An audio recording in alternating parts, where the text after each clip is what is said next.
Sometimes, as we have seen before, urban legends can be based on real life stories or events, but in this case the story of the Green Man has to be one of the saddest tales told. The Green Man, or Charlie No-Face as the legend refers to it, comes from the true story of a man named Raymond Robinson, who was born on October the 29th, 1910 in Beaver County, Pennsylvania. He led a fairly normal life as a child and could be found playing in the fields and the streams behind his parents' home. However, on June 18th, 1919, his life would change forever. Whilst climbing a pole reaching out for a bird's nest on the Morado Bridge, which carried massive amounts of electricity due to it being a tram line, he got shocked and fell, resulting in him being seriously injured. Defying the doctor's prognosis, Raymond was severely disfigured. He had lost his eyes, his nose and his right arm. But instead of giving up on life and letting his injuries get the better of him, instead, throughout his life, he spent his days at home with his close relatives. Then, into adult years, he would weave doormats, wallets and belts as a way to make some extra cash.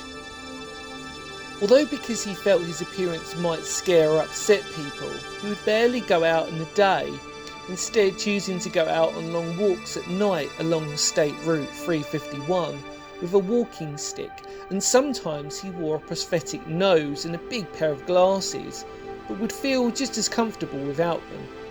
His family would go on to mention that he would never talk about his injuries because he felt that there was nothing he could do about it, so he just carried on life as best he could. When the locals had heard that a man with no face was wandering around at night, that would give rise to this becoming an urban legend. For the most part, Raymond avoided his neighbours, and strangers would usually come up to him and ask him either questions about his disfigurement or even ask for a photo.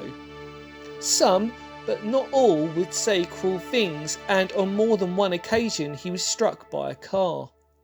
However, all of this wouldn't stop him going out on his walks. Eventually he retired to the Beaver County Geriatric Centre, where he died in 1985 at the age of 74. And with this, the urban legend followed him long after his death, of the man known as the Green Man, or Charlie No-Face. The story mimicking the truth, with the legend referring to him living in an abandoned house, and the Green Man name given because of the skin being green due to the electric shock, which has now turned into more of a ghost story. Either way, the true story of Raymond Robinson is that of a man who, despite his injuries, made the most of his life, and that has to be a lesson that we can all learn from.